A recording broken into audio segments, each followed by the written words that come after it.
Seth freaking Rollins, and this is BrettO Live on YouTube. What is up, guys? BrettO Live back with another video. And I've heard BrettO Live do WWE and WWE Experience. And today, this is the Week in Review setup, episode 56. We are working our way to 100, but yes, episode 56. Starting off with Monday Night Raw. Monday Night Raw was decent. I wouldn't say it was amazing. It was decent, and we're going to start off with my favorite part of the show, which was a gauntlet match. There was a gauntlet match to determine the sixth and final spot in the Money in the Bank men's ladder match. Of course, because Apollo Crews got injured last week, he was taken out, and that leaves a spot open. And this gauntlet match was good. It consisted of Humberto Carrillo, Bobby Lashley, some other guys that I kind of forgot. I know who they are, but I forgot who was actually in it. But yeah, the main guy and the final guy that entered in this gauntlet match to face Humberto Carrillo was AJ Styles. He is back. He is not a ghost. He is not a zombie. He is not dead. AJ Styles is back on Monday Night Raw, and he's still phenomenal because he ended up winning that gauntlet match, and I freaking love it. Do I think he could win the briefcase and Money in the Bank? I don't know, to be honest. I don't know. Honestly, you'll have to wait for predictions, but I'm really pulling between... predictions are probably already up. But yeah, check out predictions. But yes, I'm pulling between either Daniel Bryan or AJ Styles to win the briefcase. I'm not really sure, but yeah, it's going to be interesting. But yes, I did enjoy that gauntlet match very much, of course, because AJ Styles returned it, and he won. That's freaking amazing. One of my favorite wrestlers of all time. Moving over here, Cedric Alexander and Ricochet with another tag team match here on Monday Night Raw. They went up against Shane Thorne and Brendan Vink from NXT. And before Shane Thorne and Brendan Vink went out, they got a little, quote-unquote, tips from MVP. And in the end, Brendan Vink and Shane Thorne won the match. I'm like, no way, that did not just happen. No way. Ricochet and Cedric Alexander just lost. I couldn't believe it because, like, they're brand new tag team. I thought Mr. McMahon would want to try to make them look good, but no, I guess these guys from NXT just took them out, and yeah, I don't really fully agree with that. I think Cedric and Ricochet could have taken the victory without really hurting anything. I think that would have been better, but yeah. Moving over here, Charlotte Flair versus Liv Morgan right here. I thought this was really boring because they've been trying to make Liv Morgan look really good over the past Monday Night Raws, and then she comes out against Charlotte. I'm like, oh, man, Liv Morgan's obviously going to lose. And why is Charlotte on Raw, man? She's NXT Women's Champion. That means you got to be on NXT. You can't be coming to Monday Night Raw no more. But yeah, Charlotte beats Liv Morgan, and oh, my gosh. Like, 1 week, Liv Morgan's doing really good, and then the next week she just gets buried. Another week she's doing good. Make up your mind, Mr. Man. What do you want to do with Liv Morgan? Like, legit, man. It's crazy. But yes, Charlotte did beat Liv Morgan, and I'm pretty disappointed about that. Moving over here, it was the VIP lounge with host MVP, of course, with guest Shayna Baszler, Asuka, and Nia Jax, the three women ladder match participants in the women's match at Money in the Bank. They were all out there, and then they had a little exchange of words, and then in the end, Shayna Baszler and Asuka got up on their feet, and then they both looked at Nia Jax, who was sitting on a table, and I'm not sure if this table was breakaway. I think she just fell back and it friggin' broke.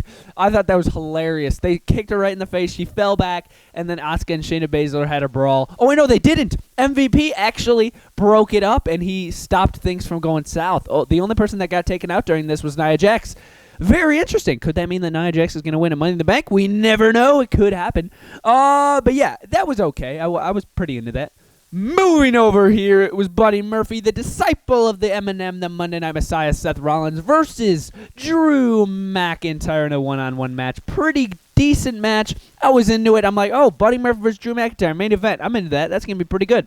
And then the Monday Night Messiah, Seth Rollins, was also up on the stage just watching this match and watching his disciple get taken out. And in the end, Drew McIntyre did take out his disciple. Claymore kick to Buddy Murphy while Buddy Murphy was trying to go for Drew McIntyre's Claymore kick.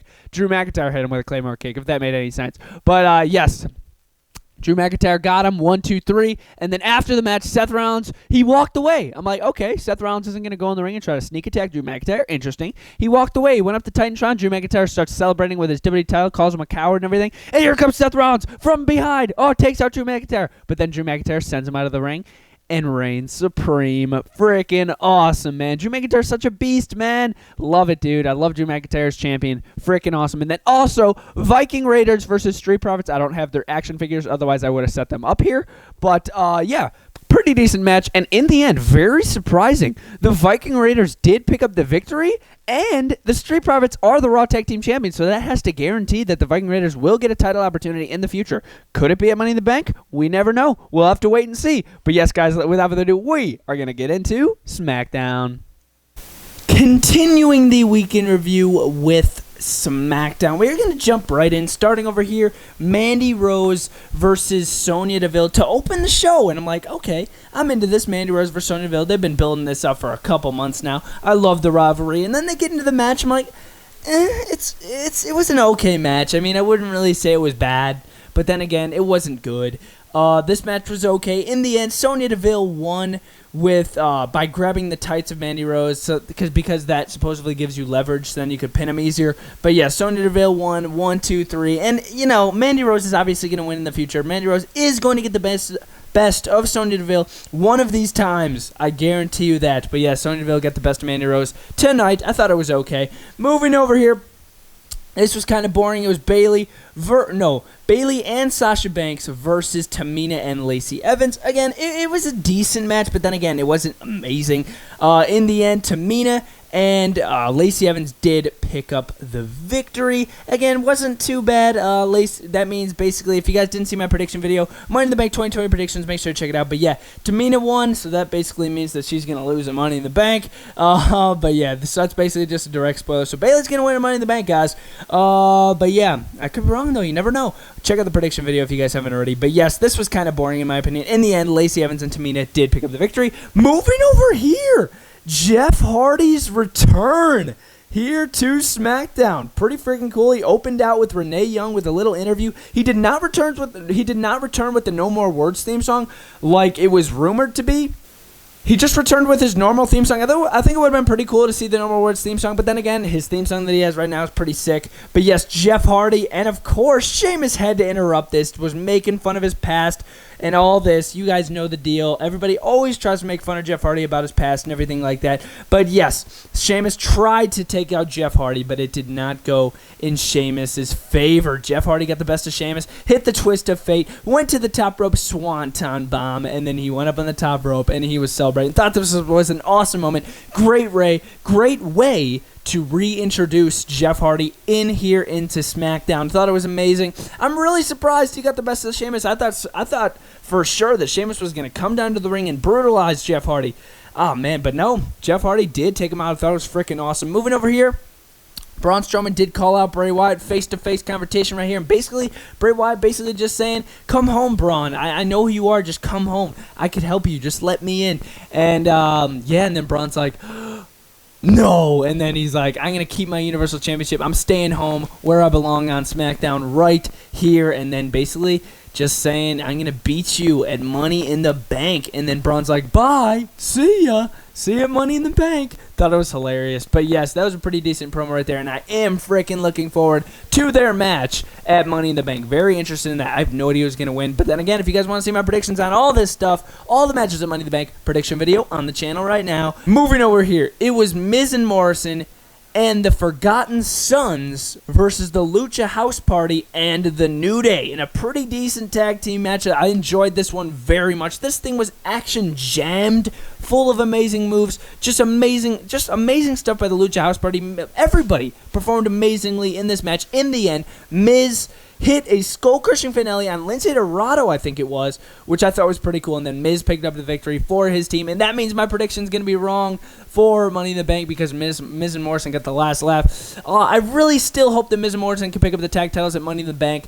But yes, they did win here. Miz and Morrison and the Forgotten Sons did beat the Lucha House Party and the New Day, very surprisingly. But yeah, I'm really looking forward to this match at Money in the Bank. I think it's going to be absolutely amazing. I thought this match was freaking amazing as well. Definitely match of the night. Moving over here, it was a tag team match. It was Otis, Daniel Bryan, and Drew Gulak versus King Corbin, Shinsuke Nakamura, and Cesaro in a pretty decent tag team match. Again, it wasn't the best tag team match. Thought it was okay, but then again, it was pretty decent. In the end, King Corbin ended up pinning Oh my gosh, did he? Yeah, I think, don't quote me on this, I think he pinned Drew Gulak to pick up the victory, and then after the match, it was just an all-out brawl. Shinsuke Nakamura and Cesaro got taken out, they went backstage, and then it was left with King Corbin, Otis, and Daniel Bryan, of course, the 3 members in the briefcase match at Money in the Bank. They went at it. It was freaking amazing, really enjoyed it, throwing ladders everywhere, slamming the ladders. Otis, I thought this was hilarious. Otis tried climbing the ladder,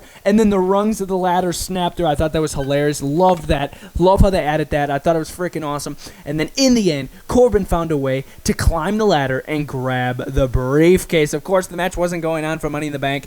So Corbin is not Mr. Money in the Bank, guys. Don't worry. But yeah, I just thought it was pretty cool how he was able to grab the briefcase, and that definitely means that King Corbin is not going to win at Money in the Bank. I can almost guarantee you that. They've done this so many times in the past where the superstar grabs the briefcase on the show before the pay-per-view, and then they never win it, man. I guarantee that King Corbin doesn't win at Money in the Bank. But if he does, hey, that'd be pretty cool. But yes, he did grab the briefcase down, and that's how the show ended. Thought it was pretty freaking cool to see King Corbin grab the briefcase. Yes, guys, that was the weekend review. Really, we guys enjoyed. Definitely let me know your thoughts on the shows down in the comments down below. Check out the Money in the Bank prediction video. Pick up a t-shirt down below from the BrettO Live merch store if you guys want. If I were to rate Raw this week, I would give Raw a solid 7 out of 10, and I would also give Smackdown a solid 7 out of 10. Thought they were pretty decent. If you guys have noticed, I have never given a show a 10 out of 10 since I've been doing the weekend review here on the BrettO Live YouTube channel. Have you guys noticed that? Hopefully in the future we can give a 10 out of 10. Hopefully in the future. But yes, guys, this has been the weekend review. Really, if you guys enjoyed, BrettO Live